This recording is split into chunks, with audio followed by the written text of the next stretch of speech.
جو اللہ اور اس کے رسول پر ایمان لائے وہ مومن ہیں۔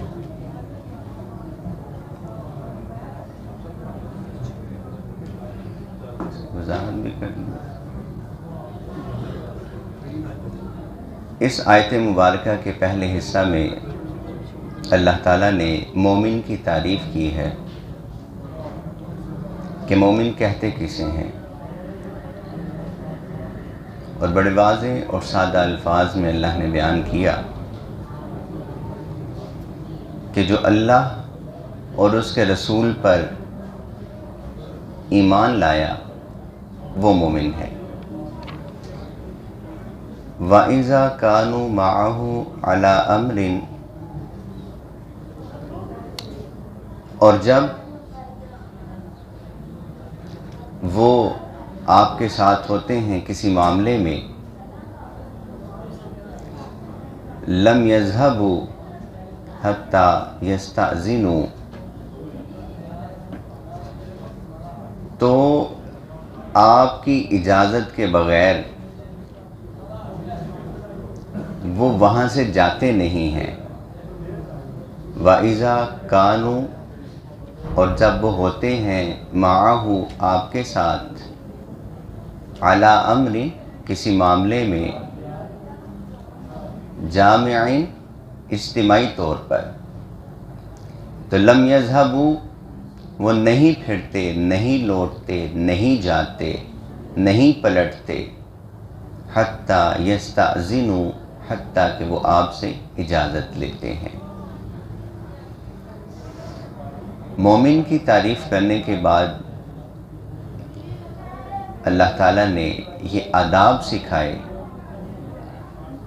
کہ مومنوں کی حالت یہ ہے کہ جب وہ آپ صلی اللہ علیہ وسلم کے ساتھ کسی معاملے میں اکٹھے ہوتے ہیں تو آپ سے اجازت کے بغیر جاتے نہیں ہیں۔ اور آج بھی ہماری چھوٹی سے چھوٹی کلاس اور ہر طرح کی علمی مجلس کا یہ ادب ہے، یہ انداز ہے کہ طالب علم استاد کی اجازت کے بغیر کلاس سے باہر نہیں نکلتے۔ یہ اطاعت اور فرما برداری کا ایک اسلوب سکھایا گیا ہے کہ اعمال میں تو اللہ اور اس کے رسول کی اطاعت کرنی ہی کرنی ہے، اپنی محافل میں بھی اس بات کا اہتمام کرنا ہے کہ آپ کی اجازت کے بغیر اس محفل کو چھوڑ کر نہیں جانا۔ ان الذین یستأذنونک، بے شک وہ لوگ جو آپ سے اجازت طلب کرتے ہیں، اولئک الذین یؤمنون باللہ ورسولہ، یہ وہ لوگ ہیں جو اللہ اور اس کے رسول پر ایمان رکھتے ہیں۔ جو اللہ اور اس کے رسول پر ایمان رکھتے ہیں وہ آپ کی اجازت کے بغیر آپ کی محفل کو چھوڑ کر نہیں جاتے۔ فَإِذَا اسْتَأْذَنُوكَ، اور جب آپ ان کو کسی معاملے میں اجازت دے دیتے ہیں، لِبَعْضِ شَأْنِهِمْ، تو آپ جسے چاہیں فَأْذَن، اجازت دے دیتے ہیں، لِمَنْ شِئْتَ، جو اس کی خواہش ہوتی ہے، جو وہ چاہتا ہے، منہم، ان مومنوں میں سے اکثر، وَاسْتَغْفِرْ لَهُمُ اللَّهُ، ان کے لیے اللہ سے مغفرت مانگتے رہیں۔ ان اللہ غفور الرحیم، بے شک اللہ تو وہ ہے جو معاف بھی کرتا ہے، درگزر بھی کرتا ہے، رحم بھی کرتا ہے۔ لا تجعلوا دعاء الرسول، لا تجعلوا، نہ تم تصور کرو، نہ تم گردانو، دعاء الرسول، رسول کے بلانے کو، رسول صلی اللہ علیہ وسلم جب تمہیں کسی معاملے میں بلائیں، آواز دیں، تو آپ کا بلانا عام آدمی کے بلانے کے مترادف نہیں ہے۔ کدعائی بعضکم بعضا، جیسے تم آپس میں ایک دوسرے کو بلاتے ہو اور دل چاہا تو اس کی بات کو مان لیا، اس کی بات سن کر اس کی طرف آ گئے، اور اگر دل چاہا تو نہ آئے، اور اگر دل چاہا تو اگنور کر دیا، سنی انسنی کر دی، کہ جیسے تم نے بلایا اور میں نے سنا ہی نہیں، ایسا نہیں۔ نبی صلی اللہ علیہ وسلم جب تمہیں کسی معاملے میں بلائیں تو بڑے کان لگا کے سنو، توجہ رکھو، گویا کہ مومنوں کو آداب محفل سکھائے جا رہے ہیں کہ جب مومنین نبی صلی اللہ علیہ وسلم کے ساتھ کسی محفل میں اکٹھے ہوں تو وہ اپنی توجہ دائیں بائیں نہ کریں، بلکہ مکمل توجہ نبی پاک صلی اللہ علیہ وسلم کی طرف ہو۔ آپ جو فرمائیں اسے غور سے سنیں، اور جس چیز سے منع کریں اس پر خوب غور کر لیں، اور محفل میں کلاس میں بیٹھے ہوئے دائیں بائیں توجہ نہ کریں۔ اور اسی طرح اگر کسی معاملے میں ضرورت پڑ جائے، حاجت پیش آ جائے، تو اللہ کے نبی سے اجازت لیے بغیر اٹھ کر نہیں جانا۔ اور یہ بھی بتا دیا کہ اللہ کے نبی ایسے نہیں ہیں کہ اگر تمہیں کسی معاملے میں ضرورت پیش آئے اور تم اجازت مانگو اور وہ تمہیں اجازت نہ دیں، بلکہ نبی صلی اللہ علیہ وسلم تم لوگوں کے مزاج کے مطابق تمہیں لے کر چلتے ہیں، تمہیں ڈیل کرتے ہیں۔ تو لہٰذا نبی اگر کسی معاملے میں آواز دیں، تمہیں بلائیں کسی معاملے میں، تو ان کے بلانے کو عام آدمی کے بلاوے کی طرح نہیں لینا، بلکہ آپ کی طرف یکسوئی کے ساتھ، مکمل توجہ کے ساتھ، آنکھیں بھی آپ کی طرف ہوں، کان بھی آپ کی طرف ہوں، اور مکمل باڈی، مکمل جسم، ایک ایک جسم کا عضو وہ نبی پاک صلی اللہ علیہ وسلم کی طرف متوجہ ہو۔ یہ آداب محفل ہیں مومنین کے لیے۔ جو مومن نہیں ہیں یقیناً وہ اس سے بری ہیں اور وہ ان آداب کا خیال نہیں رکھتے۔ قد یعلم اللہ الذین یتسللون منکم لواذا، قد یعلم اللہ، بے شک اللہ تعالی جانتے ہیں ان لوگوں کو، یتسللون منکم لواذا، جو تم میں سے بہانے تلاش کرتے ہوئے نکلنے کی کوشش کرتے ہیں، الگ ہونے کی کوشش کرتے ہیں، جدا ہونے کی کوشش کرتے ہیں، کھسک جانے کی کوشش کرتے ہیں۔ فَلْيَحْذَرِ الَّذِينَ، پس چاہیے کہ جو لوگ یخالفون، مخالفت کرتے ہیں، عن امرہ، کسی معاملے میں، ان تصیبہم فتنۃ او یصیبہم عذاب علیم، تو ان کو اس بات سے ڈرنا چاہیے کہ وہ کہیں کسی فتنے میں مبتلا نہ ہو جائیں، او یصیبہم عذاب علیم، یا پھر ان کو کوئی عذاب نہ آن پکڑے۔ قرآن کریم کا یہ اسلوب ہے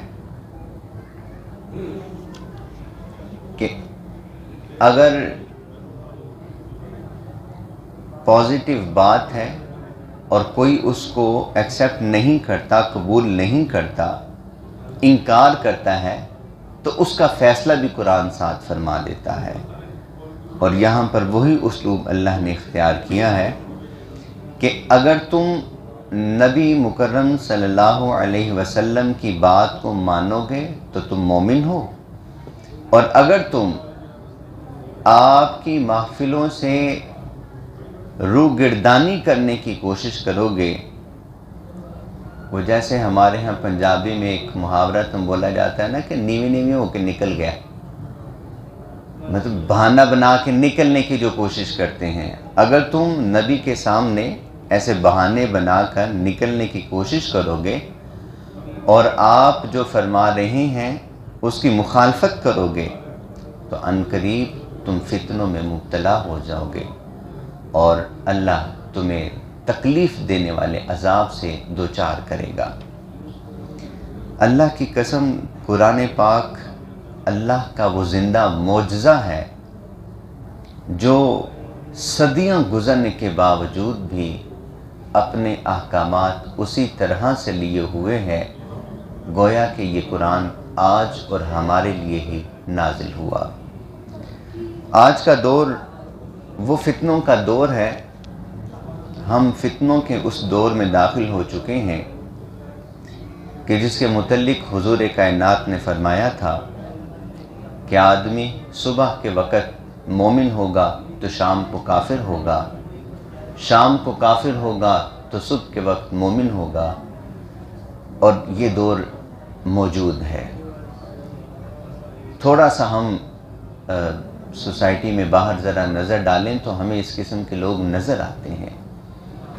آئے دن سکرین پر آپ کو ایسے لوگ نظر آتے ہیں جو نعوذ باللہ عظیم شخصیات کی ناموس پر بدزبانی کرتے ہیں، اور جب عوام کے ڈر سے شکنجہ سخت ہوتا ہے تو فوراً اگلے دن آ کے معذرت بھی کر لیتے ہیں، وہ جی سوری، میرا کہنے کا مطلب یہ نہیں تھا۔ بہت سارے ٹی وی پر پروگرام ایسے چل رہے ہیں، آپ اب جانتے ہیں کہ کبھی صحابہ کرام کے متعلق کہہ دیا کہ وہ بدر کا دور بھی تھا جب سارے مال اکٹھا کرنے کو پڑ گئے تھے، اس طرح کے الفاظ صحابہ کرام کے لیے بولنے، پھر نبی مکرم صلی اللہ علیہ وسلم کے لیے اس طرح کے الفاظ ادا کرنے، اور صحابیات امہات المؤمنین کے متعلق ایسے الفاظ ادا کرنے، اور کچھ لوگ تو اللہ کے متعلق ایسے الفاظ استعمال کر لیتے ہیں، اور جب ان کو پتہ چلتا ہے کہ اب ہماری یہاں سے دال روٹی بند ہونے لگی ہے تو یہ عوام کا پریشر تو بہت زیادہ ہے جو ہم قبول نہیں کر سکتے، تو فوراً اگلے دن آ کے معذرت پیش کرتے ہیں۔ تو یہ کیا ہے؟ یہ صبح کے وقت مسلمان اور شام کو کفر نہیں تو اور کیا ہے؟ اس طرح کے الفاظ بڑے عام سنے ہیں، امام نبی نالا بھی مقام افضل۔ دیکھیں، میں الفاظ نہیں ادا کر رہا، اشارہ کر رہا ہوں صرف۔ یہ تو ٹیلی ویژن کی بات ہے ان لوگوں کی جو اپنے آپ کو اسلامی اسکالر نہیں کہتے، مسجد کے ممبر اور محراب سے ایسی آوازیں اٹھتی ہیں جو بڑے فخر سے یہ بات کہتے ہیں، اور نعوذ باللہ نبی کریم صلی اللہ علیہ وسلم کی ذات اقدس کو حقیر اور کمتر کرنے کی کوشش کرتے ہیں، اور تو اور اللہ کو نہیں بخشتے۔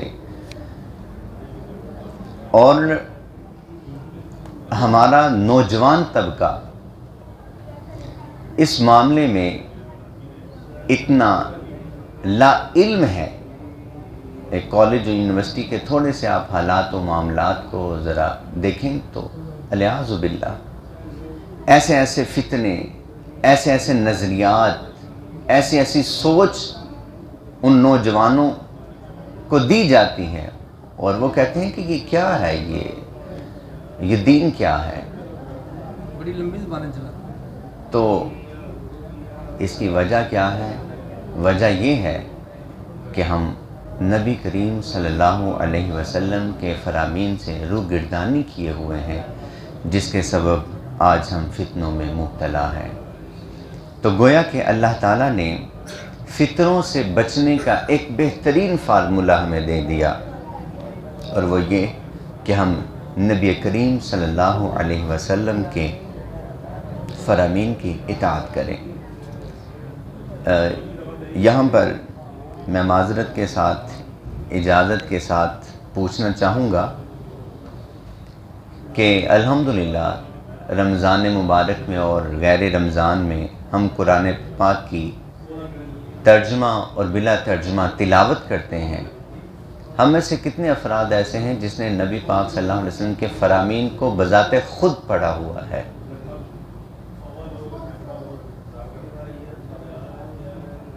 لمحہ فکریہ ہمارے لیے۔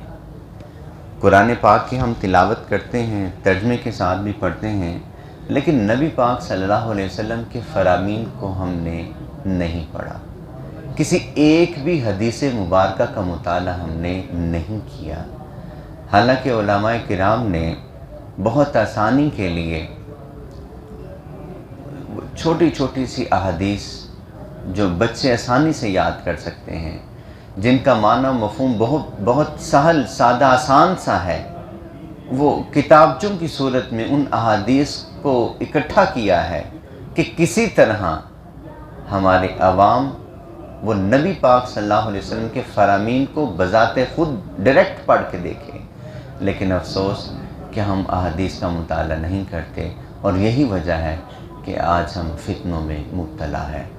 ہم سمجھتے ہیں کہ میں تو مسجد آتا ہوں، میں کون سے فتنے میں مبتلا ہوں؟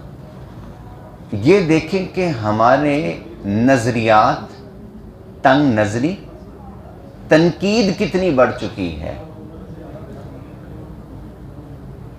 اہل علم لوگوں کے متعلق، دوسروں کے متعلق تنقید، بے جا تنقید، تنقید برائے تنقید، تنقید ہی تنقید۔ یہ ایک فتنہ ہے تنقید کرنا، جو چھوٹی چھوٹی سی باتوں پر دوسروں پر انگلیاں اٹھاتے ہیں۔ تو اللہ سے دعا ہے کہ اللہ تعالی ہمیں نبی پاک صلی اللہ علیہ وسلم کے فرامین خود پڑھنے کی توفیق دے، اور ہم ان فرامین کو سب سے پہلے اپنے اور اپنے گھر والوں کو سیکھنے اور سکھانے کے عمل میں مصروف ہو جائیں۔ تو اللہ تعالیٰ فرماتے ہیں پہلے میں ان کو فتنوں میں مبتلا کروں گا، اور پھر ان کو تکلیف دینے والا عذاب دوں گا۔ آج آپ دیکھ لیں، ایک ریڑھی لگانے والا، ایک دہاڑی دار اور لاکھوں پتی آدمی جو مہینے کا لاکھوں روپیہ کماتا ہے، وہ ایک کرب میں مبتلا ہے، ایک تکلیف میں مبتلا ہے، ایک اذیت میں مبتلا ہے۔ سمجھ نہیں آتی پتہ نہیں کیا ہو رہا ہے، ایک سکون نہیں ہے، چین نہیں ہے۔ ایک پاسوں نکلے وہ دوجے پاسے پھنس جانے، اتھوں نکلی اتھے پھنس جانے، ہسپتال کے چکر ہی نہیں ختم ہوتے۔ اللہ تعالیٰ فرماتے ہیں جو نبی کی بات نہیں مانے گا، میں اس کو تکلیف دینے والے عذاب میں مبتلا کر دوں گا۔ اور یہاں پر اللہ نے یہ نہیں کہا کہ میں آخرت میں اس کو عذاب دوں گا، اس کو دنیا میں ہی اس کو میں عذاب دے دوں گا، اس کو دنیا میں ہی تکلیف میں مبتلا کر دوں گا۔ اللہ تعالی ہم سے اس تکلیف کو دور فرمائے۔ الا ان للہ ما فی السماوات والارض، خبردار روڈ پر ہم نکلتے ہیں، اوکاشن کا سائن ہمیں ملتا ہے، خطرے کا نشان ہمیں نظر آتا ہے۔ ڈرائیونگ کرتے وقت پہاڑی علاقے سے ہم بڑے کانشیس ہو جاتے ہیں کہ یہاں سے ذرا احتیاط سے گزرنا ہے، لینڈ سلائڈنگ ہو سکتی ہے، موڑ خطرناک ہے، اترائی بہت زیادہ ہے، چڑھائی بہت زیادہ ہے۔ تو وہاں پر خطرے کے نشان، سائن بورڈ سائڈ پر لگائے ہوتے ہیں، اور ہم پہلے سے ہی چکنا ہو جاتے ہیں۔ تو اللہ تعالیٰ اس آیت مبارکہ میں ہمیں پہلے سے چکنا کر رہے ہیں، خطرے سے آگاہ کر رہے ہیں۔ خبردار ان للہ ما فی السماوات والارض، یاد رکھنا کہ یہ آسمان اور زمین یہ تو اللہ کے لیے ہے۔ تم نبی کی بات سے روح گردانی کر کے نکلو گے تو نکلو گے کہاں پر؟ کہاں جاؤ گے؟ کہاں بھاگو گے؟ زمین سے بھاگنے کی کوشش کرو گے؟ تم نے خلائی شٹل بنا لی، تم نے کیپسول بنا لیے کہ ہم اس زمین سے نکل کر فلاں سیارے پہ چلے جائیں گے، ہم خلا میں چلے جائیں گے، وہاں جا کر بچ جائیں گے۔ تم کیا سمجھتے ہو کہ تم اللہ سے چھٹکارا پالو گے، اللہ کی پکڑ سے نکل جاؤ گے؟ یاد رکھو، تم نبی کی نافرمانی کر کے، روگردانی کر کے آسمان و زمین سے باہر نہیں نکل سکتے۔ تم سمجھتے ہو کہ میں گاڑی کرا کے یہاں سے بھاگ کے کہیں اور چلا جاؤں گا، دوسرے ملک کی سرحد میں جا کر میں پناہ لے لوں گا، میں سمندر پار چلا جاؤں گا، میں زمین سے اڑ کے ہوا میں چلا جاؤں گا، میں خلائی شٹل میں بیٹھ کے کسی اور سیارے پہ چلا جاؤں گا؟ کہاں چلے جاؤ گے؟ خبردار، یہ اللہ کے لیے ہیں یہ زمین و آسمان، تم کہاں بھاگ سکتے ہو؟ قد یعلم، تحقیق جان لو اس بات کو، ما انتم علی، جو تم پر ہے، ویوم یرجعون الیہ، اور تم اس دن اسی اللہ کی طرف لوٹائے جاؤ گے جس کی دنیا میں تم نافرمانی کرتے رہے۔ فینبئہم، ہم پھر تمہیں باخبر کریں گے، پھر ہم تمہیں خبر دیں گے اس بات کی، بما عملوا، جو تم عمل کرتے رہے ہو۔ تم چاہتے ہو، تم سمجھتے ہو کہ سوسائڈ کر کے اپنا خاتمہ کر لو گے، مقدمات سے بچ جاؤ گے، ریکارڈ جلا دو گے، بندے مروا دو گے؟ یاد رکھو، کیا کچھ کرو گے؟ ایک وقت ایسا آئے گا کہ تمہیں لوٹ کر ہمارے ہی سامنے آنا ہے، اور پھر وہاں پر ہم تمہارے ایک ایک عمل کی تمہیں خبر دیں گے۔ اور قرآن پاک کے دوسرے مقام پر ہے کہ تمہاری زبانوں کو بند کر دیا جائے گا، ہم اس کا مطلب ہم تمہیں تنبیہ کریں گے، ہم تمہیں نبا کریں گے، ہم تمہیں خبر دیں گے، ہم تمہیں بتا دیں گے، اس دن تمہارے عذاب بول بول کے بتائیں گے جو تم عمل کرتے رہے ہو۔ تم کیا سمجھتے ہو کہ اپنی زبانوں کو جھوٹ سے مروڑ کر بات کو چھپا لو گے؟ تمہارے اعمال بول بول کے تمہیں بتائیں گے۔ واللہ بکل شیء علیم، اور اللہ تو ان باتوں کو پہلے سے ہی جاننے والا ہے۔ وہ تمہیں ایک اور آزمائش میں مبتلا کرنا چاہتا ہے کہ تم اللہ کے سامنے کھڑے ہو کر وہاں پر بھی سچ بولنے کی کوشش کرتے ہو، یا جھوٹ بول کر سمجھتے ہو کہ وہاں پر بھی ہم بچ جائیں گے، جیسے عدالت میں کھڑے ہو کے جھوٹ بول لیتے ہو۔ یاد رکھنا، یہ دنیا کی عدالت نہیں ہے، یہ اللہ کی عدالت ہے کہ اللہ تو تمہارے ایک ایک عمل کو جانتا ہے۔